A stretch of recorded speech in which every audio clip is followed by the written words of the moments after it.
మొత్తం మీద నిన్న ఐఎన్ఎస్ విక్రాంత్ అంటే నౌకాదళ సిబ్బందితో నిన్న దీపావళి వేడుకలు జరుపుకున్నారు ప్రధానమంత్రి నరేంద్ర మోడీ.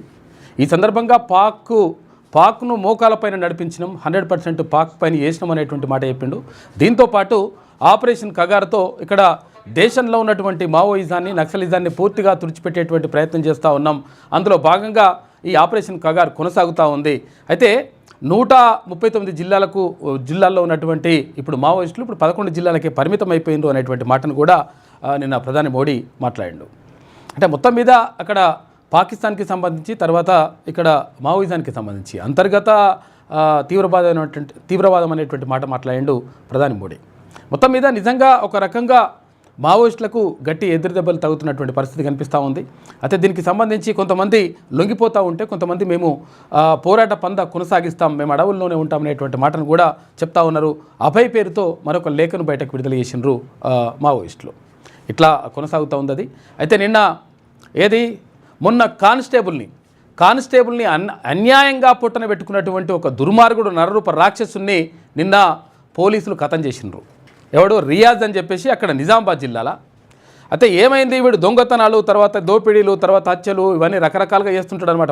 ఎవడు రియాజ్ అని వాడు చేస్తున్నటువంటి క్రమంలో ఇట్లా ఒక దొంగతనం కేసులను కానిస్టేబుల్ వెనకాల బైక్ పైన వెనకాల కూర్చోబెట్టుకొని పోలీస్ స్టేషన్ తీసుకెళ్తుంటే వెనుక నుంచి కత్తితో పొడిచేసి కానిస్టేబుల్ని మొత్తం కూడా చంపేసిండు. విచక్షణారహితంగా పొడిచి చంపేసిండు నరరూప రాక్షసుడు వాడు రియాజ్.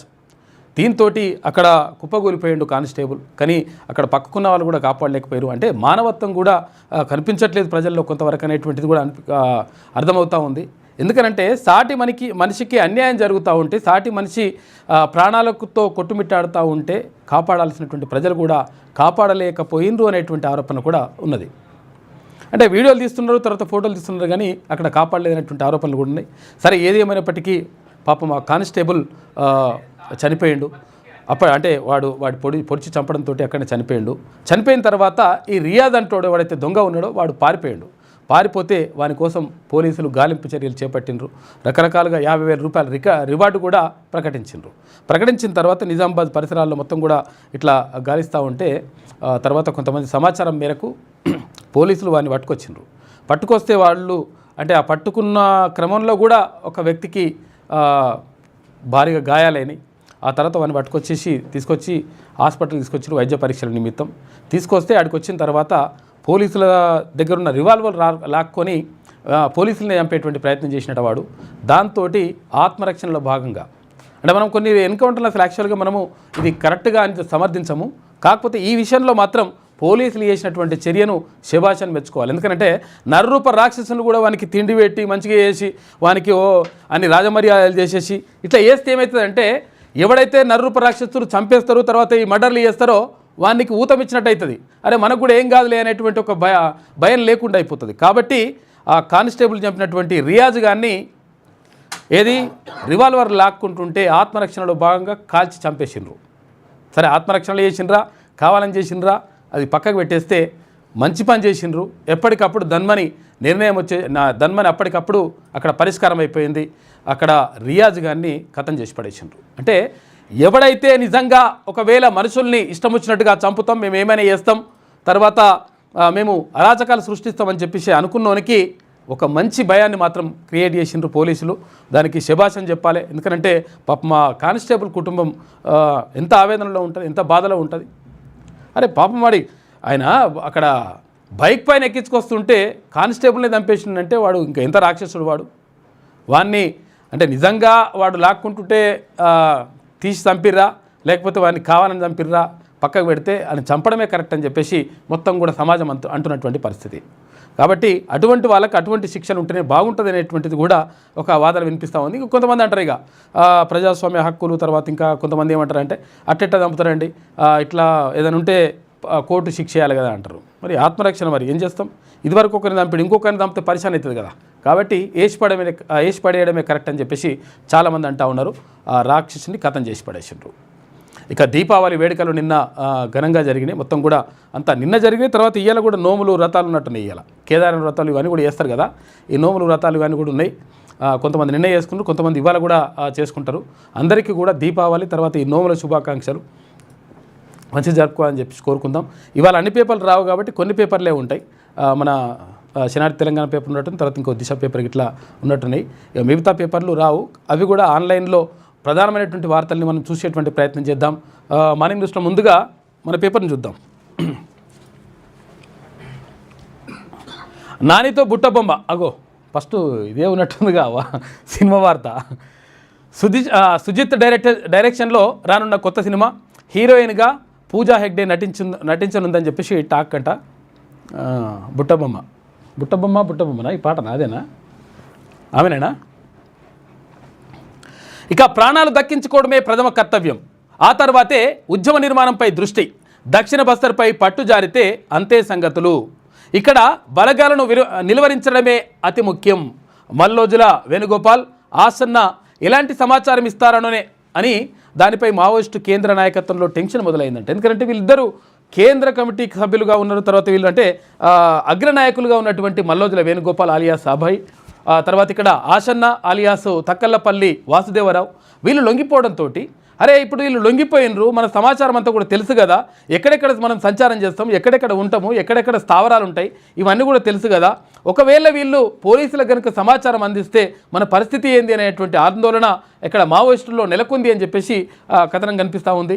అంటే నిజంగా కూడా అటువంటి పరిస్థితి ఉంటుంది. కాకపోతే ఏంటంటే మరి వీళ్ళు మరి వాళ్ళ సమాచారం ఇస్తారా, ఇయ్యకుంటుంటే కరెక్ట్. ఎందుకంటే ఉద్యమానికి ద్రోహం మాత్రం చేయొద్దు. అంటే అట్లా అని చెప్పేసి మనము అంటే వాళ్ళు కూడా జనజీవన స్రవంతిలోకి వచ్చేసి ప్రజాస్వామ్యయుతంగా పోరాటం చేస్తే బాగుంటుందనేటువంటి అభిప్రాయం మాత్రం ప్రజల నుంచి వ్యక్తం అవుతూ ఉంది. కాబట్టి మావోయిస్టులు ఒకసారి ఆలోచించుకోవాలి. అంటే పాతకాలంలో ఉన్నలాగానే మేము మళ్ళీ పోరాటం చేస్తామంటే ఆ పరిస్థితులు మాత్రం అనుకూలిస్తలేవు. కాబట్టి అటువంటి పరిస్థితులు ఉన్నప్పుడు ప్రాణాలను కాపాడుకోవడం ఫస్ట్ ముఖ్యం. అందుకనే నేను ఇక్కడ అడవుల నుంచి బయటకు వచ్చినా అని చెప్పేసి ఆశనే చెప్పిండు. అంటే ఈ నేపథ్యంలో మొత్తం మీద అంటే ప్రజల్లోకి రావడం కరెక్ట్ అని చెప్పేసి చాలామంది అంటూ ఉన్నారు. కాకపోతే ఏంటంటే వాళ్ళ డిమాండ్లని ఒక్కసారి ప్రభుత్వం ఇంటే బాగుంటుందనేటువంటి ఆలోచన కూడా ప్రజా సంఘాలు చేస్తున్నటువంటి మాట. అంటే కనీసం ఇప్పుడు పాకిస్తాన్తో యుద్ధం అయ్యేటప్పుడు లేకపోతే ఇతర దేశాలతోటి యుద్ధాలు జరుగుతున్నప్పుడు ఆ దేశాలతోటి మనము చర్చలు జరుపుతాం, కానీ దేశంలో ఉన్నటువంటి పౌరులతోటి మనం చర్చలు ఎందుకు జరపడం అనేటువంటి ప్రశ్నలు కూడా ఉత్పన్నమవుతూ ఉన్నాయి. ఏదేమైనప్పటికీ మావోయిస్టులకు సంబంధించి ఒక సందిగ్ధమైనటువంటి వాతావరణంలోకి వెళ్ళిపోయింది మావోయిజం. మొత్తం మీద ఈ 2026 మార్చి 31వ తారీఖు లోపల మొత్తం కూడా మావోయిజం లేకుండా చేస్తామని చెప్పేసి కేంద్ర హోంమంత్రి అమిత్ షా చెప్పడంతో అసలు ఎట్లా పరిస్థితి ఏంది అనేటువంటి చర్చ మాత్రం జరుగుతూ ఉంది. అయితే వాళ్ళు ఏమంటున్నారంటే మావోయిస్టులను చంపగలుగుతారు, అంటే గతం నుంచి చంపుకుంటూ వస్తున్నారు, మావోయిస్టులను చంపగలుగుతారు కానీ వాళ్ళ భావజాలాన్ని చంపగలుగుతారా అనేటువంటిది ప్రశ్న అక్కడ. కాబట్టి ఆ భావజాలం ఉండొద్దు అంటే ఏం చేయాలి? వాళ్ళు ఏవైతే డిమాండ్లు చెప్తున్నారో ఆ డిమాండ్లను నెరవేర్చి లేకపోతే ఆ డిమాండ్లకు తగ్గ పరిష్కారాన్ని చూపిస్తే అసలు అంటే అటువంటి భావజాలమే ఉండకుండా పోతుంది కదా అనేటువంటిది కూడా చర్చ జరుగుతూ ఉంది. కాబట్టి ప్రభుత్వం కూడా ఒక మెట్టు కిందికి దిగాలి, మావోయిస్టులు కూడా జనజీవన స్రవంతిలోకి రావడానికి ప్రయత్నం చేయాలి.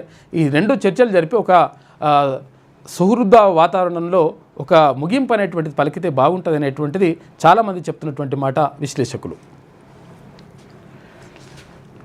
మల్లోజుల ఆసన్న ఎలాంటి సమాచారం ఇస్తారనే దానిపై మావోయిస్టు కేంద్ర కమిటీ నాయకత్వంలో టెన్షన్ మొదలైందంట. ఇక డంపులు ఇన్ఫార్మర్ల సమాచారం బహిర్గతం అవుతుందేమోనని ఆందోళన వ్యక్తమవుతూ ఉంది. డంపులు ఎక్కడెక్కడ తుపాకులు పెట్టినరు, ఎక్కడెక్కడ బాంబులు పెట్టినరు, ఎక్కడెక్కడ పైసలు పెట్టినరు, ఇవన్నీ కూడా ఒకవేళ ఇస్తారేమని. ఇక ఒకవైపు నాయకత్వ పరిరక్షణ, మరోవైపు కేడర్ సంరక్షణ కత్తి మీద సామే ఎవరికి? మావోయిస్టులకు. కేడర్ ఆత్మస్థైర్యాన్ని దెబ్బతీసిన వరుస ఎన్కౌంటర్లు, అగ్రనేతల లొంగుబాటు. కొంతమంది ఏమో చంపేసారు, కొంతమంది ఏమో లొంగిపోయినరు. ఇక శ్రేణుల్లో ఆత్మస్థైర్యం నింపడమే ఫస్ట్ ప్రయారిటీ, ఆ తర్వాతే రిక్రూట్మెంట్స్పై దృష్టి పెట్టి పార్టీని బలోపేతం చేసుకుంటే ఓకే, లేదంటే భారత మావోయిస్టు పార్టీకి ఎండ్ కార్డే అని చెప్పేసి ఒక ప్రత్యేక కథనం కనిపిస్తూ ఉంది శనార్థి తెలంగాణ దినపత్రికలో. తుపాకీ గుండు ద్వారానే రాజ్యాధికారం వస్తుందనేది మావోయిస్టు పార్టీ సిద్ధాంతం. సమసమాజ స్థాపన, నూతన ప్రజాస్వామిక విప్లవం, శ్రామిక కార్మిక నియంత్రిత రాజ్యం సాయుధ పోరాటం ద్వారా సాధ్యమవుతుందని మావోయిస్టులు బలమైనటువంటి నమ్మకం. ఈ నమ్మకమే అన్నలను దశాబ్దాలుగా అడవుల బాట పట్టించింది. దండకారణ్యం కేంద్రంగా సాయుధ పోరుకు ఊపిరిపోసింది. చాన్నాళ్ల పాటు భారత ప్రభుత్వానికి సమాంతరంగా డీకేలో జనతన సర్కార్ను నడిపించగలిగింది మావోయిస్టు పార్టీ. దాదాపు దశాబ్దన్నర పాటు దండకారణ్యంలో ఆదివాసీ బిడ్డలకు సమసమాజపు పాలనను మావోయిస్టు పార్టీ అందించగలిగింది. మధ్య భారతంలో మావో సిద్ధాంతపు పాలనను కొనసాగించగలిగింది. డీకేలో పట్టు ఉన్నటువంటి దేశంలోని ఇతర ప్రాంతాల్లోకి విస్తరించేందుకు ప్రణాళికలు రచించుకుంది. అయితే అంతటి వైభవోపేతాన్ని చవిచూసిన పార్టీ మావోయిస్టు కీలక నాయకులు ఇప్పుడు ప్రాణాలు దక్కించుకుంటే చాలనే పరిస్థితికి వచ్చేశారు. ఏ పుట్టకాడో చెట్టుకాడో వాగుకాడో వంక దగ్గరో ఎక్కడ భద్రతా బలగాలు ఎన్కౌంటర్లో చనిపోతారనేటువంటి భయాందోళన వ్యక్తమవుతుంది అని చెప్పేసి ఒక ప్రత్యేక కథనం కనిపిస్తూ ఉంది. ఆ పార్టీ కేడర్ బిక్కుబిక్కుమంటూ గడపాల్సిన సిచ్యువేషన్ ఏర్పడింది. 2018కి ముందు మధ్య భారతంలో మావోయిస్టు పార్టీ చాలా బలంగా ఉండేది. దాదాపు 100 జిల్లాల్లో ఆ పార్టీ ప్రభావం గణనీయంగా కనిపించేది. ఛత్తీస్గఢ్, మహారాష్ట్ర, గచ్చిరోలి, తర్వాత చంద్లాపూర్, గోందియా, ఆంధ్ర, ఒడిశా సరిహద్దు ప్రాంతాలు, జార్ఖండ్, పశ్చిమ బెంగాల్, బీహార్ బోర్డర్లో పార్టీ ప్రభావం ఉండేది. కానీ అప్పటి పరిస్థితులు ఇప్పటి పరిస్థితులు మాత్రం ఎంత మాత్రం లేవు. అయితే మావోయిస్టులకు అత్యంత పట్టున్న ఇతర బస్తర్, మాడ్ ప్రాంతాలు ఇప్పుడు భద్రతా బలగాల ఆధీనంలోకి వచ్చేశాయి. ఆంధ్ర, ఒడిశా ఏరియాలోనూ బలగాలకు గ్రిప్ వచ్చేసింది. ఇక మహారాష్ట్రలోని 3 జిల్లాల్లోనూ మావోయిస్టు పార్టీ దారుణంగా దెబ్బతింది. ఒకప్పుడు బలంగా ఉన్న జార్ఖండ్లోనూ ఆ పార్టీ దారుణ పతనావస్థకు చేరుకుంది. అత్యంత గ్రిప్ ఉండేటువంటి మాడ్ పైన పార్టీకి గ్రిప్ తప్పింది. ఇక్కడ బలగాలు పెద్ద ఎత్తున బేస్ క్యాంపులు వేసుకొని తిష్టవేయడం పార్టీకి ఇబ్బందికరంగా మారింది. అయితే దీనికి ఆ పార్టీ కీలక నాయకుల వరుస ఎన్కౌంటర్లు, లొంగుబాట్లు కోలుకోని దెబ్బతీశాయి. అయితే కేంద్ర కమిటీ సభ్యులు మొడం బాలకృష్ణ, చలపతి, సుధాకర్, పార్టీ ప్రధాన కార్యదర్శి నంబాల కేశవరావు, కట్టా రామచంద్రారెడ్డి, కడారి సత్యనారాయణ వంటి కీలక నాయకులు బలగాల చేతుల్లో ఎన్కౌంటర్ కావడం కేడర్ ఆత్మస్థైర్యాన్ని దెబ్బతీసింది.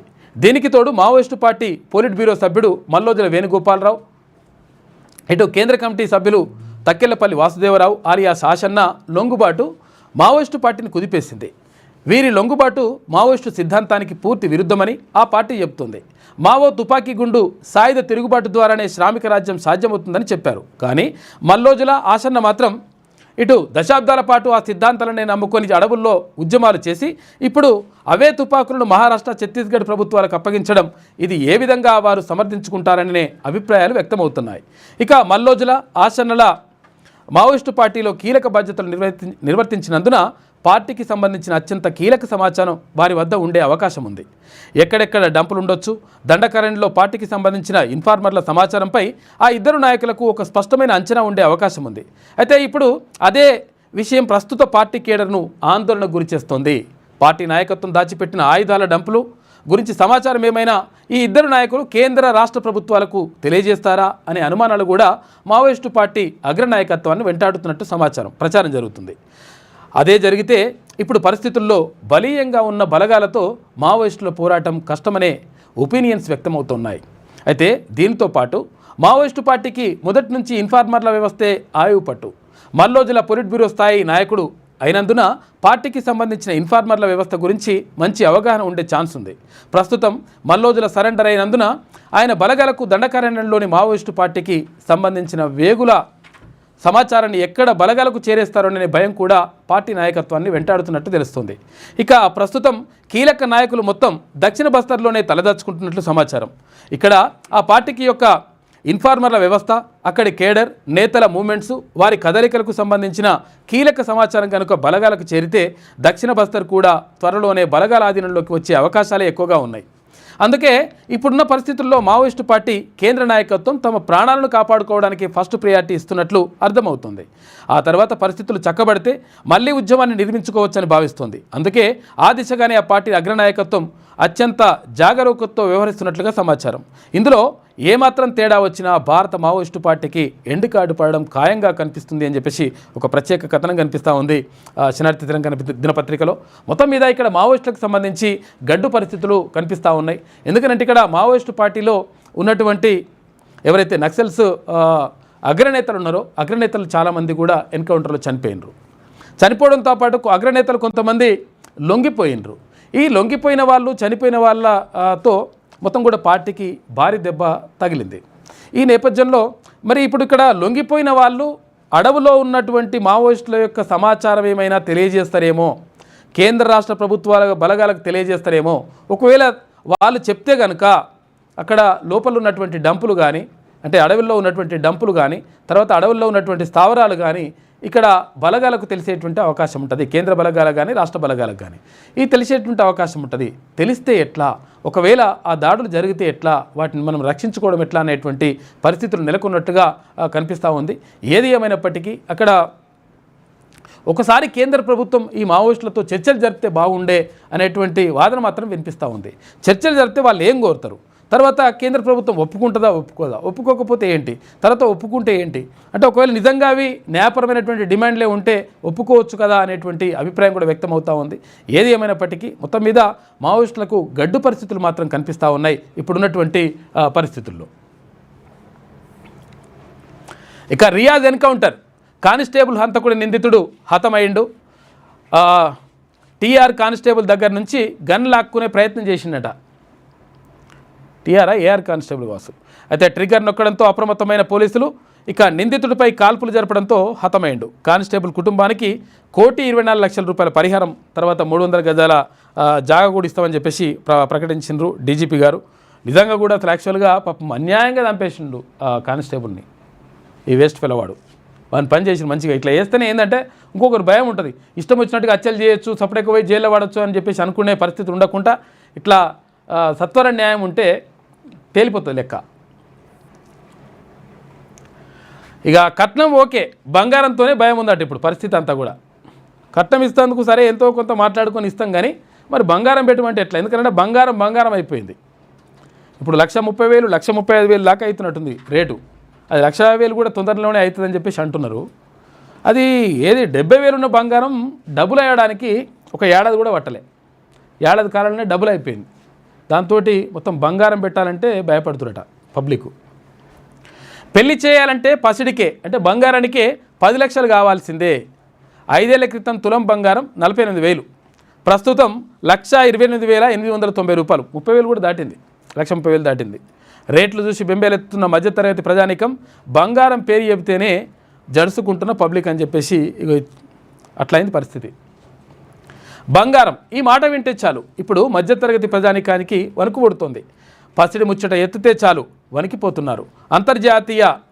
జాతీయ మార్కెట్లో డాలర్ అస్థిరంగా ఉండడం మధ్యతరగతి ప్రజలకు శాపంగా మారింది. పెళ్ళిళ్ళు వస్తే చాలు అమ్మాయి తరపు కుటుంబీకులు కట్న కానుకలు అడుగుతారు కానీ ఆ తర్వాత బంగారం అడిగితేనే భయపడుతురట. అట్లా అయిపోయింది. ఇక యూపీలో దారుణం, ఫతేపూర్లో భారీ అగ్ని ప్రమాదం చోటు చేసుకుంది. 70 షాపులు దగ్ధమైనాయంట. పాపం 50 షాపులు అగ్నికి ఆహుతైనాయి. 2 కిలోమీటర్ల వరకు పేలుళ్ల శబ్దాలు వచ్చినాయి. ₹3 కోట్ల ఆస్తి నష్టం జరిగిందంట. మన ప్రాణ నష్టం ఏమైనా జరిగిందో తెలియదు. ఇంకా జీవన్ రెడ్డి తీవ్ర అసంతృప్తి. ఇక బీర్పూర్ కమిటీ నియామకంపై ప్రశ్నల జ్వాలలు. అన్ని కమిటీల్లోనూ బీఆర్ఎస్ నాయకులే ఉన్నారంట. పార్టీలో మా పరిస్థితి ఏంటి, ఆవేదన వ్యక్తం చేసిన మాజీ మంత్రి అధిష్టానం దృష్టికి తీసుకెళ్తారని చెప్పేసి మంత్రి అడ్లూరి లక్ష్మణ్ కుమార్ హామీ ఇచ్చిండంట. మొత్తం మీద ఇక్కడ ఏది జగిత్యాలలో అంటే గతంలో అంటే మాజీ మంత్రిగా పనిచేసిండు, తర్వాత ఎమ్మెల్సీగా పనిచేసినటువంటి జీవన్ రెడ్డికి సంబంధించి అయితే ఏమైంది, జీవన్ రెడ్డి కాంగ్రెస్ పార్టీ నుంచి పోటీ చేసిండు. తర్వాత అక్కడ డాక్టర్ సంజయ్ ఏది బీఆర్ఎస్ పార్టీ నుంచి పోటీ చేసిండు. డాక్టర్ సంజయ్ ఏది జీవన్ రెడ్డి గారి పైన కొంత మెజారిటీతో గెలిచిన తర్వాత ఏమైంది, బీఆర్ఎస్ పార్టీ అభ్యర్థి అక్కడ గెలవడంతో ఇక్కడ జీవన్ రెడ్డి గారు కొంతవరకు స్తబ్దుగా ఉన్నారు. ఈ నేపథ్యంలో ఆ తర్వాత ఏది పార్టీ ఫిరాయింపులు, తర్వాత జంపింగ్లు ఇవన్నీ కార్యక్రమంలో భాగంగా అక్కడ డాక్టర్ సంజయ్ ఏది కాంగ్రెస్ పార్టీలకు జంప్ అయినట్టుగా సమాచారం, అంటే ఒక చర్చ జరిగింది. అయిపోయిండు, కండువా కూడా కప్పుకున్నాడు, అయిపోయిన తర్వాత ఏమవుతుంది ఇక్కడ అంటే చాలా కాలం నుంచి పార్టీని నమ్ముకొని కాంగ్రెస్ పార్టీకి విధేయంగా ఉంటూ కాంగ్రెస్ పార్టీ అంటే గతంలో ఇక్కడ వైఎస్ రాజశేఖర రెడ్డి అంటే అప్పుడు ఆదేశాల మేరకు అప్పుడు కేసీఆర్ మీద కూడా పోటీ చేసిండు జీవన్ రెడ్డి.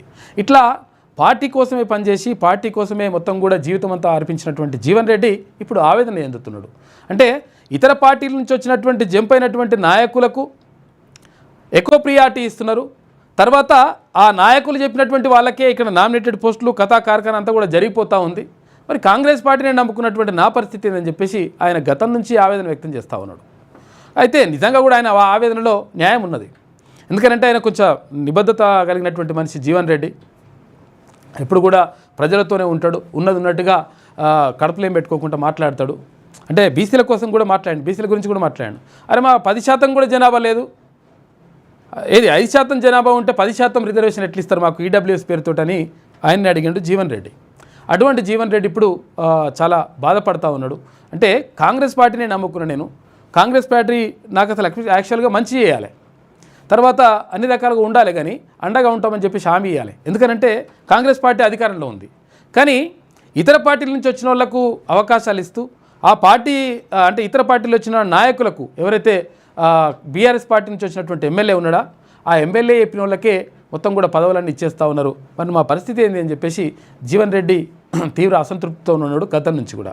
ఈ గతం నుంచి కూడా ఉంటే ఆయన అక్కడ మంత్రి శ్రీధర్బాబు పైన కానీ తర్వాత అడ్లూరు లక్ష్మణ్ పైన కానీ కొన్ని ఆరోపణలు చేసినట్టుగా తెలుస్తూ ఉంది.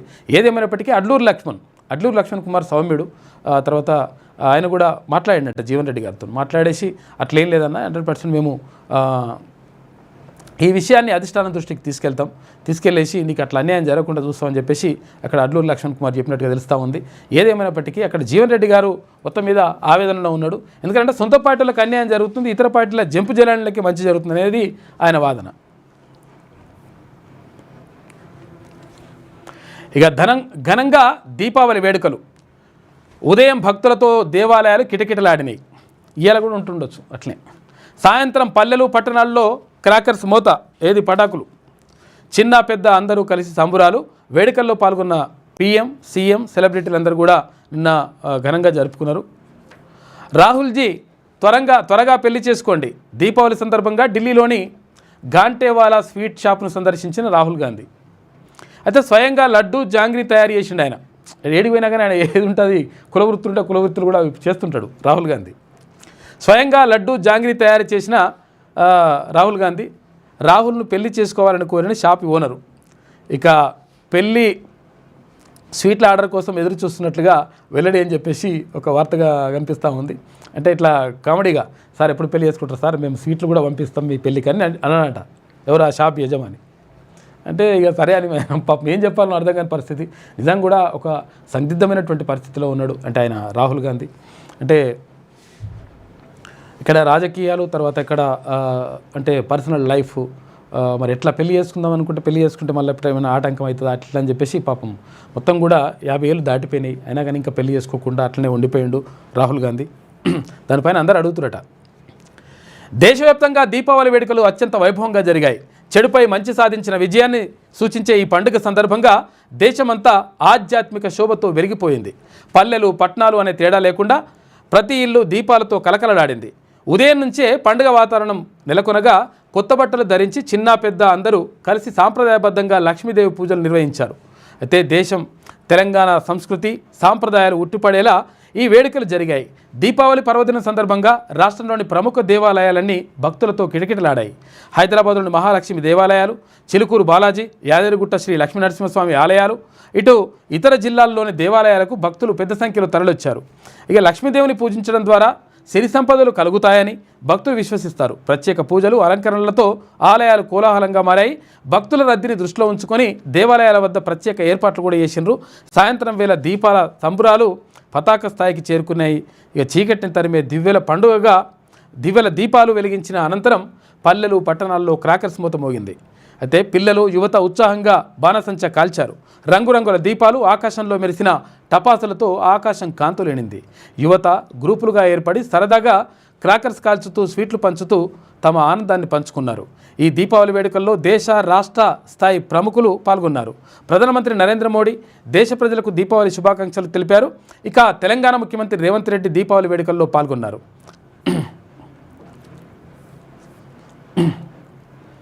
మంత్రులు, రాష్ట్ర మంత్రులు, ఇటు ఎమ్మెల్యేలు సహా పలువురు రాజకీయ నాయకులు ఈ పండుగ వేడుకల్లో భాగమయ్యారు.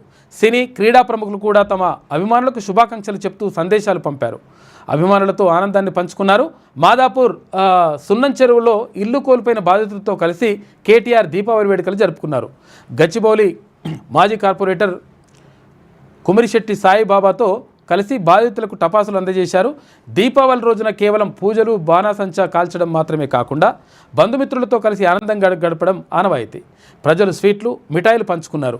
ఇక తెలంగాణలోని అనేక ప్రాంతాల్లో ప్రత్యేకంగా ఆటపాటలు, సాంస్కృతిక కార్యక్రమాలు నిర్వహించారు. పిండి వంటలు, కొత్త వంటకాలతో ఇళ్లల్లో పండుగ సందడి నెలకొంది. చిన్న పెద్ద తేడా లేకుండా అందరూ ఈ సంబరాల్లో ఉల్లాసంగా పాల్గొన్నారు. రాష్ట్ర వ్యాప్తంగా పండుగ ప్రశాంతంగా, సురక్షితంగా ముగిసింది. ఇక ఆనందం, ఉల్లాసం, ఆధ్యాత్మిక మేళవింపుతో దీపావళి పండుగ తెలంగాణ ప్రజల జీవితాల్లో కొత్త వెలుగులు నింపుతుందని ప్రజలు ఆనందం వ్యక్తం చేశారని చెప్పేసి ఒక వార్త కనిపిస్తూ ఉంది. నిజంగా కూడా ఈ దీపావళి అందరి జీవితాల్లో మరింత వెలుగులు నింపాలని చెప్పేసి, మరింత సుఖశాంతులతో ఉండాలని చెప్పేసి మనస్ఫూర్తిగా కోరుకుందాం. ఎందుకంటే ఇవాళ కూడా పటాకులు కాలుస్తారు, ఈ టపాకాయలు ఇవి కాలుస్తారు. చిన్నపిల్లలు ఉంటే కొంచెం దగ్గరుండి కాల్పించండి. తర్వాత పెద్దవాళ్ళు ఉంటే కూడా ఈ పట్టు వస్త్రాలు అవి ఉంటే కొంచెం జాగ్రత్తగా కాల్చండి. ఎందుకంటే పట్టు వస్త్రాలతో కాలిస్తే చాలా ఈజీగా అంటుకుంటాయి, అగ్ని ప్రమాదాలు జరిగేటువంటి అవకాశం ఉంటుంది. కాబట్టి మనం సురక్షితంగా, ఆనందంగా జరుపుకోవాలి, కానీ ఇది బాధ పెట్టేటట్టు ఉండొద్దు. ఈ తర్వాత ఈ డూమ్ పటాకులు ఉన్నాయి కదా, ఈ పటాకులను కొంతవరకు బ్యాన్ చేస్తే మంచిగా ఉంటుంది. ఎందుకంటే ఢిల్లీలో బ్యాన్ చేసిండ్రు, ఎందుకంటే అక్కడ కాలుష్యం పెరిగిపోతుందని. ఇక్కడ కూడా నిన్న విపరీతంగా, అంటే అట్లని చెప్తే ఇక మనము పండుగను వ్యతిరేకిస్తున్నారంటే పండుగను వ్యతిరేకించడం ఏముండదు. ఆధ్యాత్మిక శోభ 100% ఉండాలి, దేవుని నమ్మాలని చెప్పేసి కోరుకుంటాం. కానీ ఇక్కడ ఏంటి అంటే ఇష్టం వచ్చినట్టుగా బాంబుల మోతుతోటి చాలామంది ప్రజలను ఇబ్బంది పెట్టదు పక్కలని.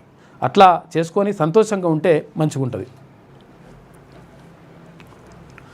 ఇక ఐఎన్ఎస్ విక్రాంత్ పేరు చెబితే పాక్కు నిద్ర పట్టదని చెప్పేసి ప్రధానమంత్రి నరేంద్ర మోడీ అంటున్నాడు. విక్రాంత్ భారత సైనిక సామర్థ్యాలకు సాక్ష్యం, పాకిస్తాన్ను మన మోకాళ్ళ మీద పడేలా చేసింది. ఆపరేషన్ సింధూర్లో త్రివిధ దళాలు సమన్వయంగా పనిచేసినాయి.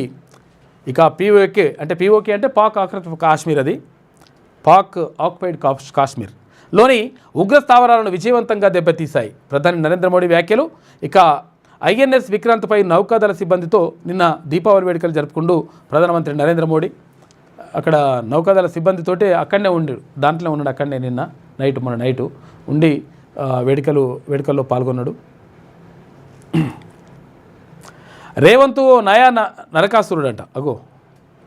పేదలకు కంటి మీద కొనుక్కు ఉండడం లేదు, బీదల ఇల్లు కూల్చివేతే రేవంత్ టార్గెట్. మూసీ సుందరీకరణ పేరుతో డ్రామాలు చేస్తున్నారు. జూబ్లీహిల్స్ బైపోల్లో బీఆర్ఎస్ను గెలిపించండి, కాంగ్రెస్ సర్కారుకు బుద్ధి వస్తుంది, పేదల ఇల్లు జోలికి రాకుండా ఉంటుంది. మాజీ మంత్రి బీఆర్ఎస్ ఎమ్మెల్యే హరీష్ రావు అంటున్నాడు. ఇక హైదర్ షా కోర్టులో స్థానిక ప్రజలతోటి కలిసి దీపావళి వేడుకల్లో పాల్గొన్నాడట. మరి నువ్వేందో మీ మామేంది చెప్పరాదు హరీష్ అన్న? రేవంత్ రెడ్డి ఇట్లా అని చెప్పేసి అంటున్నావు కదా. మీరు చేసింది అద్భుతంగా ఏం లేదు, మీరు చేసింది మొత్తం నాశనం చేసారు, రాష్ట్రాన్ని నాశనం చేశారు. కాబట్టే ప్రజలు మార్పును కోరుకున్నారు. కాళేశ్వరం పేరుతోటి కథం చేసి పడేస్తారు. నువ్వే నీటిపారుదల శాఖ మంత్రి ఉంటివి, భారీ నీటిపారుదల శాఖ మంత్రివి, కృష్ణా నీళ్ళు ఎత్తుకోతోటి సప్లై చేయకపోతుంది. తర్వాత ఇక్కడ రకరకాలుగా అన్యాయానికి గురి చేస్తేవి, ఇష్టం వచ్చిన కేసులు పెట్టిపిస్తేవి, ఆగమాగం చేస్తేవి. తర్వాత ఇప్పుడు మేమేదో అద్భుతం చేసినట్టుగా, నువ్వేదో అద్భుతం చేసినట్టుగా, ఇప్పుడు మొత్తం అట్లా అన్యాయం జరిగిపోతున్నట్టుగా, ఇటువంటివన్నీ కూడా బంద్ చేయి. జూబ్లీహిల్స్లో ఇప్పుడు సరే ఆయన చనిపోయినటువంటి సానుభూతి ఉంటుండొచ్చు, చనిపోవడం బాధాకరం, కానీ ఆయన అద్భుతం చేసింది ఏం లేదని చెప్పేసి కూడా జూబ్లీహిల్స్ ప్రజలు అంటున్నారు, వాగంటి గోపునాథ్. కాబట్టి అది ఉంటుంది లెక్క. కాకపోతే వీళ్ళు అద్భుతంగా ఇప్పుడు నేనేమంటానంటే ప్రజలను నమ్మించడంలో అద్భుతంగా సక్సెస్ఫుల్గా ఉంటారు వీళ్ళు. ఎవరు? హరీష్ రావు ఈ బ్యాచ్.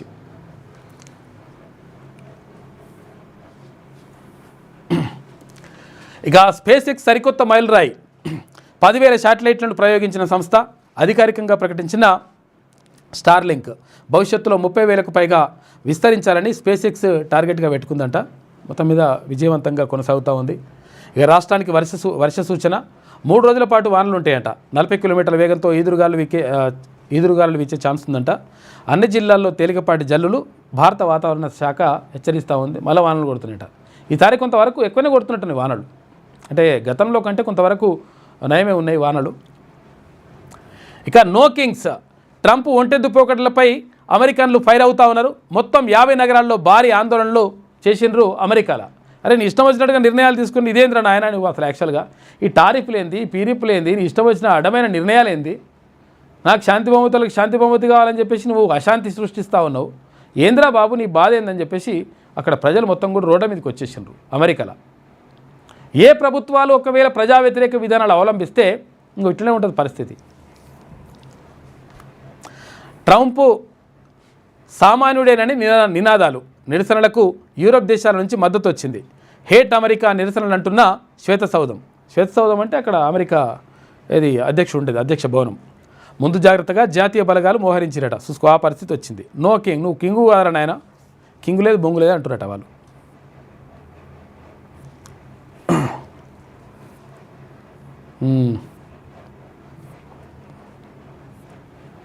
నో కింగ్స్ అని చెప్పేసి ఇట్లా అంటున్నారు కదా. ఇక రాజకీయ రంగులు మారిస్తే ప్రజలు ఓటు పటాకులై పేలాలి అని చెప్పేసి ఇక్కడ గంటా సోమన్న ఒక ప్రత్యేక వ్యాసం రాసిండు. అంటే వాళ్ళు చెప్పేది ఒకటి చేసేది ఒకటి ఉంటే అలా పని చేయాలని చెప్పేసి ఒక ప్రత్యేక వ్యాసం కనిపిస్తూ ఉంది. నేటి మాట చూసుకుంటే, నా దేశంలో జాతి కుల మత వర్గ విభేదాలను విస్మరించి సమైక్యంగా జరుపుకునే పండుగే ఈ దీపావళి. జగత్తుని జాగృతం చేసే చైతన్య దీప్తులు శోభావళి నరకాసురుడనే రాక్షసుడిని సంవరించిన మరుసటి రోజు అతడి పీడ వదిలిన ఆనందంలో ప్రజలు దీపావళి చేసుకుంటారని పురాణాలు చెబుతున్నాయి. లంకలోని రావణుడిని సంవరించి శ్రీరాముడు సతీ సమేతంగా అయోధ్యకు తిరిగి వచ్చినప్పుడు కూడా ప్రజలు ఆనందోత్సవాల మధ్య దీపావళిని జరుపుకున్నారని రామాయణం చెబుతుంది. చీకటిని ప్రారంభోలుతూ వెలుగులు తెచ్చే పండుగగా, విజయానికి ప్రతీకగా దీపావళి పండుగను జరుపుకుంటారు. కానీ ఇప్పటికీ ఈ కలియుగంలో ప్రజలు దుర్మార్గమైన పాలకుల పరిపాలనలో అసమానతలను ఎదుర్కొంటూ పేదరికంలో మగ్గుతున్నారు. ఈ రాక్షసుల చెరలో నుంచి విముక్తి లభించి రాజ్యాధికారం బడుగు బలహీన వర్గాలకు అందినప్పుడే నా ప్రజలకు సంపూర్ణ దీపావళి సంబరాలు అంబరాన్ని తాకుతాయి. క్యూన్యూస్ ప్రేక్షకులకు, శనార్థి తెలంగాణ పాఠకులకు దీపావళి శుభాకాంక్షలు అని చెప్పేసి పెద్దపల్లి రాజన్న నేటి మాట రాసిండు. రైతులను దగా చేస్తున్న ప్రభుత్వాలని చెప్పేసి ఇగో ఇట్లా పరిస్థితి. ఇంకా కూడా కొనుగోలు సెంటర్లు అంతర్లేవంట. ముగ్గురి మరణంతో ఉలిక్కిపడ్డ కొండమల్లేపల్లి అని చెప్పేసి నల్గొండ జిల్లాలో పండగ పూట తీవ్ర విషాదం. 2 పిల్లలను చంపి ఊరేసుకుందట తల్లి. తాగుడుకు బానిసైన భర్తతో కాపురంతో కలహాలు. ఆదివారం రాత్రి గొడవలతో ఇంట్లో నుంచి వెళ్ళిపోయిన భర్త మొబైల్ ఫోన్ స్విచ్ ఆఫ్ చేసి మనస్తాపానికి గురైనటువంటి భార్యనంట కేసు నమోదు చేసుకొని దర్యాప్తు చేస్తున్నారు. చనిపోతే ఏం రాదు, ఎవరైనా కానీ గుర్తుపెట్టుకోరి, ఈ ఆత్మహత్యలు అనేటువంటిది అంటువ్యాధి లాంటివి. ఎందుకంటే ఒకరు చేసుకుంటే అసలు యాక్చువల్గా బాధలు లేని వాళ్ళు, ప్రపంచంలో బాధలు లేని వాళ్ళు ఎవరు ఉండరు. ప్రతి మనిషికి బాధలు ఉంటాయి. ఒక్కొక్కరికి ఒక్కో రకమైన బాధ ఉంటుండొచ్చు. ఒకరికి డబ్బులు లేక బాధ అయితే, ఒకరికి ఆరోగ్యం బాగాలేక బాధ ఉంటుంది, ఒకరికి మానవ సంబంధాలు సరిగా లేక బాధ ఉంటుంది, కుటుంబ కలహాలు కొంతమందికి బాధ ఉంటుంది.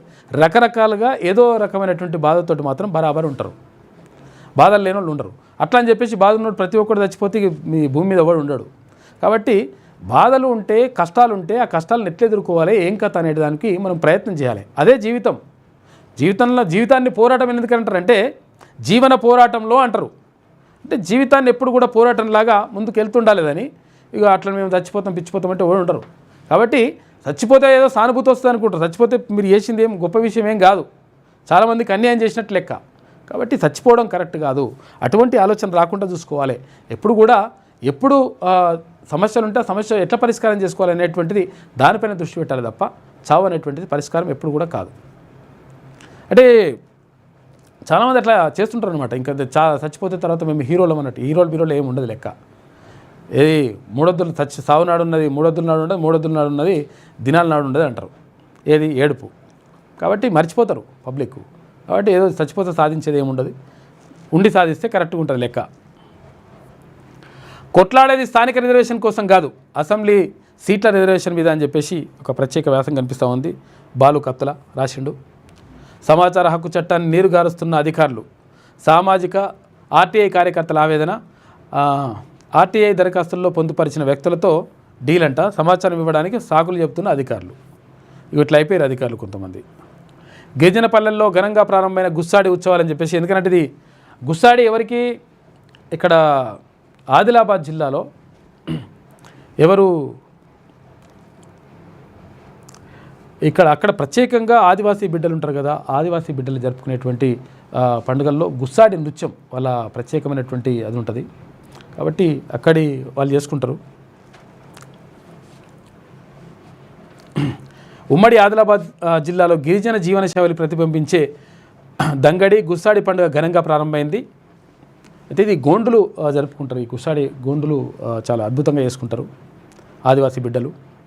పండగ వేళ ధరల మోత అని చెప్పేసి ఇక్కడ అంతర్రాష్ట్ర చెక్పోస్టుల వద్ద ఏసీబీ దాడులు. ఉమ్మడి ఆదిలాబాద్ జిల్లాలో 2 రోజుల టీఆర్పీ ముఖ్య సమావేశాలని చెప్పేసి ఒక వార్త కనిపిస్తూ ఉంది. బహుజన విద్య విద్యకు దోహదం చేసిన జ్యోతిరావు పూలే, సావిత్రిబాయి పూలే అని చెప్పేసి మాట్లాడినారు. ధాన్యం కొనుగోలు ఎప్పుడు అని చెప్పేసి ఇక్కడ అందరూ కూడా అడుగుతున్నటువంటి పరిస్థితి. మొత్తం మీద ఇట్లా జరుగుతూ ఉంది. ఒకసారి మనము దిశ పేపర్ని కూడా చూద్దాం. 24న భారత్ బంద్, అభయ్ పేరుతో మావోయిస్టు పార్టీ లేఖ విడుదల చేసింది. అయితే అభయ్ అసలు యాక్చువల్గా మల్లోజుల వేణుగోపాలే అభయ్ ఆలియాస్ అభయ్ అని చెప్పేసి అనుకున్నారు. కానీ ఆయన బయటకు వచ్చిన తర్వాత కూడా ఆయన పేరుతో అభయ్ పేరుతో మాత్రం లేఖలు బయటకు వస్తూ ఉన్నాయి. 24న భారత్ బంద్ అని అభయ్ పేరుతో మావోయిస్టు పార్టీ లేఖ, ఆపరేషన్ కగార్ నిలిపివేయడానికి దేశవ్యాప్తంగా ప్రజా ఉద్యమం నిర్మించాలని చెప్పేసి పిలుపునిస్తావురట. ఇక రియాజ్ ఎన్కౌంటర్, కానిస్టేబుల్ హత్య కేసులో 2 రోజుల క్రితం అరెస్ట్ చేసిన వాడిని. నిజామాబాద్ ప్రభుత్వ ఆసుపత్రిలో చికిత్స, ఏఆర్ కానిస్టేబుల్ గన్ లాక్కోబోయిన నిందితుడు పారిపోయే క్రమంలో పోలీసులు కాల్పులు జరిపారు, వాడు చచ్చిపోయాడు. నిందితులపై ఇప్పటికే 40 కేసులు ఉన్నాయట వీని పైన. వీడే దుర్మార్గుడు, నరరూప రాక్షసుడు, వీడు ఖతం చేసిరు వీని. నిజామాబాద్ పట్టణంలో కానిస్టేబుల్ ప్రమోద్ను హత్య చేసిన నిందితుడు షేక్ రియాజ్ ఎన్కౌంటర్లో మృతి చెందాడు. సోమవారం ఉదయం ఆసుపత్రిలో ఏఆర్ కానిస్టేబుల్ నుంచి నిందితుడు గన్ లాక్కునే ప్రయత్నం చేశాడు. అక్కడ నుంచి పారిపోయేందుకు ప్రయత్నించడంతో అప్రమత్తమైన పోలీసులు కాల్పులు జరపడంతో రియాజ్ అక్కడికక్కడే మృతి చెందాడు. కాగా అతడిపై 40 కేసులు ఉన్నాయట వీనిపైన. మంచి పని చేశారు, లంగా కొడుకుని పోలీసులు చంపుతారంట వీడు. మునుగోడులో సొంత రూల్స్ నడవై, మద్యం విక్రయాలపై రాష్ట్రం మొత్తం ఒకటే పాలసీ అంట. ఇష్టం ఉన్నట్టు సొంత నిర్ణయాలు తీసుకుంటే కుదరదు. కోమటిరెడ్డి రాజగోపాల్ రెడ్డికి ప్రభుత్వం క్లారిటీ ఇచ్చినట్టుగా ఒక వార్త కనిపిస్తూ ఉంది. అంటే ఆయన 5 గంటలే నడవాలి, 3 గంటలే నడవాలి అని చెప్పేసి ఇట్లా అన్నాడు కదా, దానిపైన మరి ప్రభుత్వం స్పందించినట్టుగా ఒక వార్త కనిపిస్తూ ఉంది. మద్యం విక్రయాలపై మునుగోడులో ఎమ్మెల్యే కండిషన్లు, 4 గంటల విక్రయాలు జరపాలని ఆర్డర్ చేసిండు. పర్మిట్ రూమ్స్కు అనుమతి లేదని చెప్పేసి వెల్లడించిండు. ఎమ్మెల్యే వ్యాఖ్యలతో టెండర్లు వేసేందుకు కొందరు వెనుకంజ వేసిరట. భయపడొద్దు, షాపులకు దరఖాస్తులు చేసుకోండి అని చెప్పేసి ప్రభుత్వం భరోసా ఇస్తూ ఆయన చెప్పింది నేను నమ్మొద్దు, ఆయన లైట్ తీసుకోండి అని చెప్పి చెప్పిందట. అందరూ ఫాలో కావాల్సిందని చెప్పేసి మంత్రి జూపల్లి కృష్ణారావు అంటుండు. ఎవరు? ఎక్సైజ్ శాఖ మంత్రి. మునుగోడు ఎమ్మెల్యే కామెంట్స్ను పలువురు వ్యాపారులు ఎక్సైజ్ శాఖ మంత్రి జూపల్లి కృష్ణారావు దృష్టికి సైతం తీసుకెళ్లినట్లు తెలిసింది. దీనిపై స్పందించిన మంత్రి స్టేట్ మొత్తం ఒకటే మద్యం పాలసీ ఉంటుంది, నియోజకవర్గానికి ఒక్కో తీరుగా ఉండదు, ఒక్కో లీడర్కు ఒక్కో ఆలోచన ఉండొచ్చు, కానీ చట్టం అందరికీ అందుకు ఒప్పుకోదు, ఇష్టం ఉన్నా లేకున్నా అందరూ ఫాలో కావాల్సిందే అని చెప్పేసి కామెంట్ చేసిందంట మంత్రి జూపల్లి కృష్ణారావు. దీంతో అక్కడేం పెద్ద అంటే 4 గంటలే ఉండాలనే రూల్ ఏమి ఉండదు, అక్కడ కూడా బరాబర్ రాష్ట్రం ఎట్లా నడిస్తే అట్లా నడవచ్చు అని చెప్పిరట. ఇక భారీ టారిఫ్లు చెల్లించాల్సిందే, రష్యా చమురు కొనుగోలును ఆపేంత వరకు తప్పదు, భారత్కు మరోసారి ట్రంప్ వార్నింగ్ ఇచ్చిండు. అమెరికా అధ్యక్షుడు ట్రంప్ మరోసారి భారత్ను హెచ్చరించారు. రష్యా నుంచి చమురు కొనుగోళ్లు ఆపేంత వరకు ఇండియా భారీ టారిఫ్లు చెల్లించక తప్పదన్నారు. మీడియాతో మాట్లాడిన ఆయన ఈ వ్యాఖ్యలు చేసిండు. ఇప్పుడు ఆడ అమ్ముకుంటే కదా పరిశాను, అందుకని ఏం చేయాలి, ఆత్మనిర్భర్ భారత్ అని చెప్పేసి ప్రధానమంత్రి అంటా ఉన్నాడు. అంటే మన దేశంలో ఉన్నటువంటి వస్తువులు మనమే తయారు చేసుకోవడం, తర్వాత మనమే మార్కెటింగ్ చేసుకోవడం, వాని మీద ఆధారపడడం కాకుండా మనమే అట్లా చేస్తే బాగుంటుందని చెప్తా ఉన్నారు. ఇటువంటి ఈ లంగ కథలు ఇవన్నిటికీ చెక్ పడుతుంది. నన్ను మేకలా బలిచ్చారు, మంత్రులు శ్రీధర్బాబు అడ్డూరి వల్లే నాకు మానసిక హింస, పార్టీ ఫిరాయించి వచ్చినోడికి ప్రాధాన్యత ఇస్తారా, మొదటి నుంచి ఉన్నవాడిని పట్టించుకోరా, మాజీ ఎమ్మెల్సీ జీవన్ రెడ్డి సంచలన వ్యాఖ్యలు అని చెప్పేసి ఒక వార్త కనిపిస్తూ ఉంది. ఆయన పాపం బాధపడతా ఉన్నాడు. ఎవరు? సంజయ్. డాక్టర్ సంజయ్ ఏమో బీఆర్ఎస్ పార్టీ నుంచి జంపై కాంగ్రెస్ పార్టీలోకి వచ్చిండు. కాంగ్రెస్ పార్టీలోకి వస్తే ఆయనకు ప్రియారిటీ ఇస్తున్నారట కాంగ్రెస్ పార్టీ వాళ్ళు. ఈయనని పాపం సీనియర్ లీడరు జీవన్ రెడ్డి గారు ఉన్నట్టుగా మాట్లాడతాడు, ఈయనను పట్టించుకుంటలేరట. పట్టించుకోకుండా తర్వాత ఆయన చెప్పిన వాళ్ళకే ఏమైనా పదవులు ఉంటే కూడా ఇస్తురట. దీంతో అరే ఇప్పుడు నేను సొంత పార్టీలో ఉన్నా నేనేం చేయాలన్నా ఆయన, అసలు ఇది న్యాయమా అని చెప్పేసి అడుగుతా ఉన్నాడు జీవన్ రెడ్డి. రాష్ట్రంలో కాంగ్రెస్ పార్టీ అధికారంలోకి వచ్చాక తనను మేకలా బలిచ్చారని మాజీ ఎమ్మెల్సీ జీవన్ రెడ్డి సంచలన వ్యాఖ్యలు చేశారు. సోమవారం జగిత్యాలలో మీడియాతో మాట్లాడిన ఆయన తాను మానసిక క్షోభకు గురి కావడానికి మంత్రులు శ్రీధర్బాబు, అడ్డూరి లక్ష్మణ్ కుమారే కారణమని హాట్ కామెంట్స్ చేశారు. పార్టీ సిద్ధాంతం ఏంటో అర్థం కావట్లేదని, పార్టీ ఫిరాయించినోడు చెప్తేనే పనులు చేస్తున్నారని పరోక్షంగా జగిత్యాల ఎమ్మెల్యే సంజయ్ని ఉద్దేశించి కీలక వ్యాఖ్యలు చేసిండు జీవన్ రెడ్డి. ఇద్దరు పిల్లల్ని చంపి తల్లి ఆత్మహత్య చేసుకుంది. కుటుంబ కలహాలే కారణం నల్గొండ జిల్లాలో ఘటన. చంపితే ఏమొస్తామా, చంపి చచ్చిపోతే ఏమొస్తుంది. ఇక మావోయిస్టుల ఉనికి 3 జిల్లాల్లోనే ఉందని చెప్పేసి 3 జిల్లాలో 11 జిల్లాలు వేలాది మంది జనజీవన స్రవంతిలో కలుస్తున్నారు. ఉగ్రవాదం నక్సలైట్లకు భారత్లో చోట్లేదని చెప్పేసి విజయం భద్రతా దళాలదే అని చెప్పేసి నిన్న ప్రధానమంత్రి నరేంద్ర మోడీ మాట్లాడాడు. 11 ఏళ్ల కిందట 125 జిల్లాల్లో ఉన్నారు, ఇప్పుడు 11 జిల్లాల్లో ఉన్నారు అని చెప్పేసి అంటున్నాడు. ఇక జూబ్లీ హిల్స్లో ఒక్కటే వార్, కాంగ్రెస్ బీజేపీ ఒక్కటయ్యాయి అంటున్న బీఆర్ఎస్. బీజేపీ బీఆర్ఎస్ ఒక్కటేనని కాంగ్రెస్ శ్రేణుల ఆరోపణ. ఇక ప్రచారంలో కనిపించని ప్రజా సమస్యల ప్రస్తావన. ఇక రాజకీయ ఆరోపణలు విమర్శలకే ఎక్కువ ప్రాధాన్యత ఇస్తున్నారట. నిజంగా చెప్పాలంటే జూబ్లీ హిల్స్ అంటే చాలామంది ఏమనుకుంటారంటే బాగా బలిసిన వాళ్ళే ఉంటారు అనుకుంటారు. వాళ్ళు చాలా పేదోళ్ళు కూడా ఉంటారా, బాగా బలిసిన వాళ్ళు ఓట్లు కూడా వేయరాలు. ఆ ఓట్ల కాడ లైన్ నిలబడి ఇట్లా కొంతమంది చాలామంది వేయరు ఓట్లు. కానీ పేదవాళ్ళు ఉంటారు చాలామంది జూబ్లీ హిల్స్లో. అక్కడ మొత్తం పరిసర ప్రాంతాల్లో మొత్తం కూడా స్లమ్ ఏరియాస్ ఉంటాయి. పాపం వాళ్ళని పట్టించుకోవాల్సిన అవసరం ఉన్నది. రాజకీయ ఆరోపణలు విమర్శలకే ఎక్కువ ప్రాధాన్యత. ముస్లిం మైనార్టీ ఓటర్లపైనే హస్తం గులాబీ పార్టీలో ఫోకస్ పెట్టినాయట. ఇక వారిని మచ్చిక చేసుకునేందుకు వివిధ రూపాల్లో ప్రయత్నాలు చేస్తూ ఉన్నాయి. ఊపందుకోనున్న ప్రచారం అని చెప్పేసి ఊపందుకున్నది. ఇక పిల్లల కిడ్నాప్ పేరుతో కాజేస్తారు, అలాంటి ఫోన్ కాల్స్తో జాగ్రత్తగా ఉండండి అని చెప్పేసి కుటుంబ సభ్యుల వివరాలు సోషల్ మీడియాలో పెట్టకండి. హైదరాబాద్ సిపి సజ్జనార్ ట్వీట్ చేసిండు. మీ పిల్లలను కిడ్నాప్ చేశామంటూ వచ్చే ఫోన్ కాల్స్ పట్ల జాగ్రత్తగా ఉండాలని హైదరాబాద్ సిపి సజ్జనార్ సూచించాడు. ఎందుకంటే ఈ సైబర్ మోసం నేరగాలు ఉన్నారు కదా, మొత్తం ఇటువంటివి చేస్తున్నారట, లంగకథలు పడుతున్నారట. కాబట్టి జాగ్రత్తగా ఉండండి, అప్రమత్తంగా ఉండండి అని చెప్పేసి, సమాచారాలు ఉంటే ఏమైనా ఉంటే సోషల్ మీడియాలో అడగోలుగా పెట్టకండి అని చెప్పేసి అక్కడ కమిషనర్ చెప్తున్నాడు. సీఎం రేవంత్తో కొండా దంపతుల భేటీ. ఇటీవల చోటు చేసుకున్న పరిణామాలపై చర్చ. వారితో డిప్యూటీ సీఎం భట్టి విక్రమార్క సైతం నిన్న కలిసి వెళ్ళిరట. హైదరాబాద్లోని ముఖ్యమంత్రి నివాసంలో మంత్రి కొండా సురేఖ దంపతులు సోమవారం సీఎం రేవంత్ రెడ్డిని కలిశారు. దీపావళి శుభాకాంక్షలు తెలిపిన అనంతరం ఆయనతో భేటీ అయినట్టు తెలిసింది. ఇటీవల జరిగిన పరిణామాలపై సీఎంకు వివరించినట్టు సమాచారం. వారితో మంత్రి డిప్యూటీ సీఎం భట్టి విక్రమార్క సైతం ఉన్నాడంట. అక్కడ మహేష్ కుమార్ గౌడ్ వీళ్ళందరూ కూడా వెళ్ళినట్టున్నారు. కేవలం ఇంతేనా? ఇది ఇక కానిస్టేబుల్ అంటే ఇక్కడ ఈ రియాజ్గాన్కి సంబంధించి ఆత్మరక్షణలో భాగంగానే పోలీసుల కాల్పులు. నిందితుడు గన్ లాక్కుని ఫైరింగ్కి యత్నించాడు. రియాజ్ ఎన్కౌంటర్ ఘటనపై డీజీపీ శివధర్ రెడ్డి నిన్న మాట్లాడాడు. ప్రమోద్ కుటుంబానికి, అంటే అక్కడ కానిస్టేబుల్ ప్రమోద్ ఉన్నాడు కదా, ప్రమోద్ కుటుంబానికి ఎక్స్గ్రేసియా ప్రకటించిండ్రు. కుటుంబంలో వారికి ఉద్యోగం కూడా ఇస్తామని హామీ ఇచ్చిరట.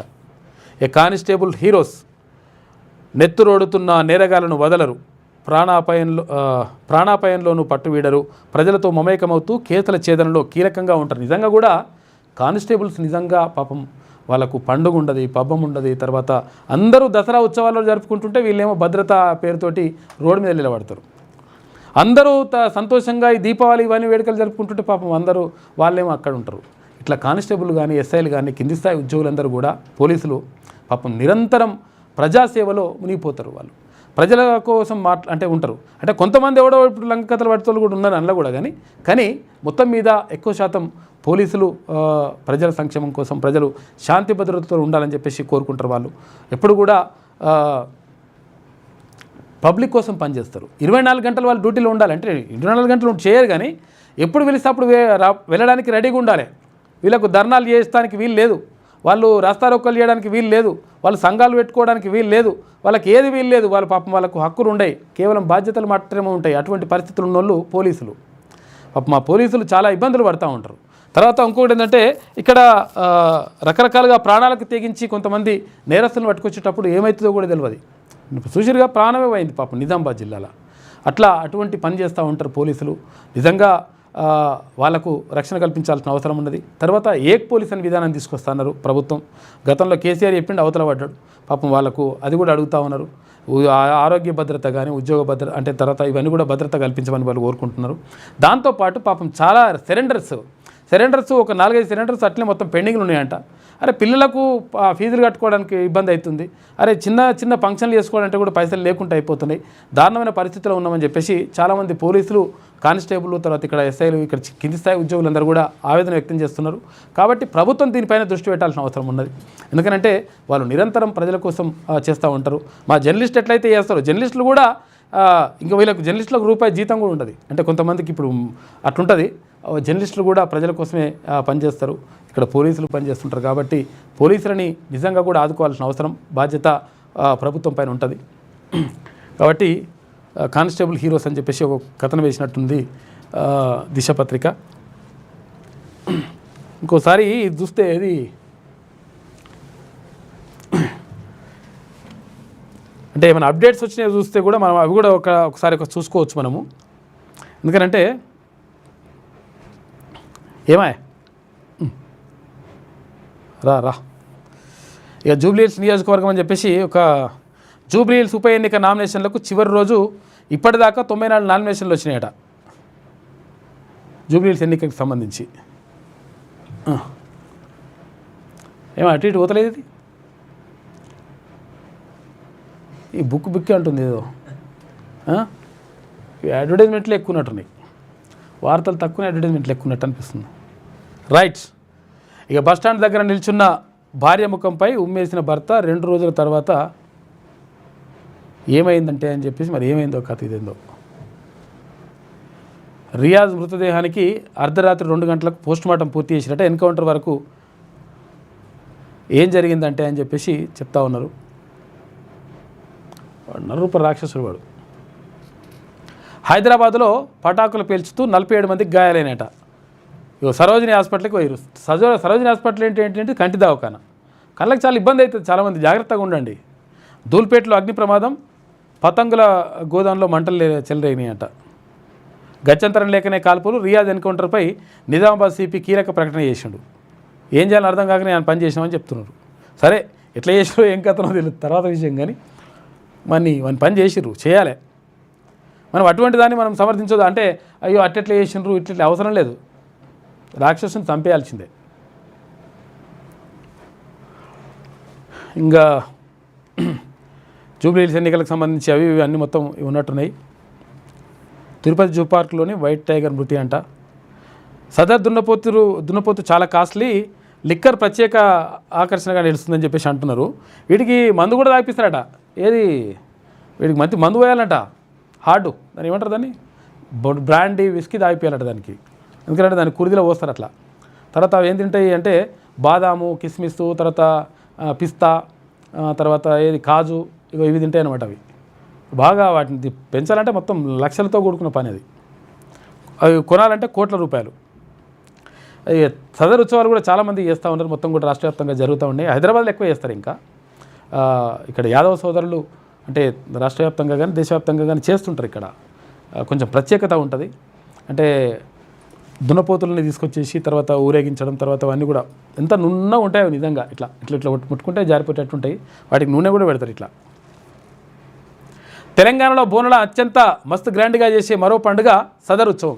తెలంగాణలో ఇక సదర్ సమ్మేళనంగా పిలిచే ఈ పండుగ సికింద్రాబాద్, హైదరాబాద్ సిటీలో చాలా ఫేమస్. దీపావళి తర్వాత సెకండ్ డే యాదవ కమ్యూనిటీ జరిపే సదర్ పండుగ దాదాపు 70 ఏళ్ళకు పైగా చరిత్ర ఉందంట. సిటీలోని ముషీరాబాద్లో నిర్వహించే సదర్ అన్నింటికన్నా మస్తు ఫేమస్. యాదవులు తమ దున్నపోతులతో బలమైన అందమైన వాటిని పండుగలో ప్రదర్శిస్తారు. వీళ్ళు దున్నపోతులకు పూలదండలు, గజ్జలు, ముత్యాల మాలలు, పసుపు కుంకుమ, పట్టు పరదాలతో మంచిగా రెడీ చేసి మెయిన్ సెంటర్లకు తర్వాత ప్రధాన వీధుల్లో ఊరేగింపు నిర్వహిస్తారు. యాదవులకు ప్రత్యేకమైన డవక్ దన్కి దన్ ఇది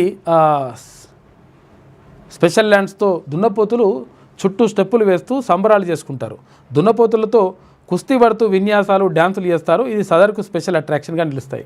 తీన్మార్ స్టెప్పులు, ఇక దక్నక్ డ్యాన్సులతో ఫుల్ జోష్ ఉంటుంది. మొత్తం మీద ఇట్లా సదర్ ఉత్సవాలు నిర్వహిస్తారని చెప్పేసి ఒక ప్రత్యేక కథనం కనిపిస్తూ ఉంది వెలుగు దినపత్రికల. ఇట్లా రకరకాలుగా వార్తలు అవన్నీ కూడా ఉన్నాయి. అంటే ఇవాళ ఎందుకంటే ఇవాళ పేపర్లు రావు కదా. నిన్న దీపావళి శుభాకాంక్షలు చెప్పినట్టు ఇలా పేపర్ రాదు, అందుకని ఇట్లా శుభాకాంక్షలు చెప్తారు. తర్వాత మేము మాట్లాడినటువంటి మాటలు ఉంటాయి. ఇప్పుడు న్యూస్లో మాట్లాడితే ఒకరి గురించి మాట్లాడితే ఇంకొకరి గురించి ఇట్లా వైరల్ చేస్తూ ఉంటారు. అట్లా జరుగుతూ ఉన్నాయి. ఒకవేళ మేము నిజంగా అట్లా వైరల్ చేయాలనుకుంటే వేరే ఉంటుంది. యాక్చువల్గా మాట్లాడింది ఒకటైతే తర్వాత ఇంకొకరి గురించి అని చెప్పేసి పేర్లు పెట్టి ఇవన్నీ కూడా చేస్తూ ఉన్నారు. అది కరెక్ట్ కాదు. కాబట్టి అది చూసుకుంటే మంచిగా ఉంటుంది. తర్వాత మొత్తం మీద ఇవాళ కూడా ఉన్నట్టున్నాయి దీపావళి వేడుకలు జరుపుకుంటారు. ఇవాళ కూడా దీపావళి వేడుకల కంటే ఎక్కువ నోములు ఉన్నట్టున్నాయి. అంతేనా భరత్? నోములు ఉన్నాయా? నోములు ఎక్కువ ఉన్నట్టున్నాయి. నిన్న ఇవాళ నిన్ననేమో దీపావళి నిన్న అని చెప్పేసి అధికారికంగా ప్రకటించింది ప్రభుత్వం. తర్వాత ఇవాళ అంటే ముహూర్తం ఇవాళ ఉన్నది, నిన్నున్నది. ఎందుకంటే నిన్న ఇవాళ 2 రోజులు ఉన్నట్టు అమావాస్య ఉన్నదంట. దాంతో ఇవాళ కూడా కొంతమంది జరుపుకుంటున్నారు.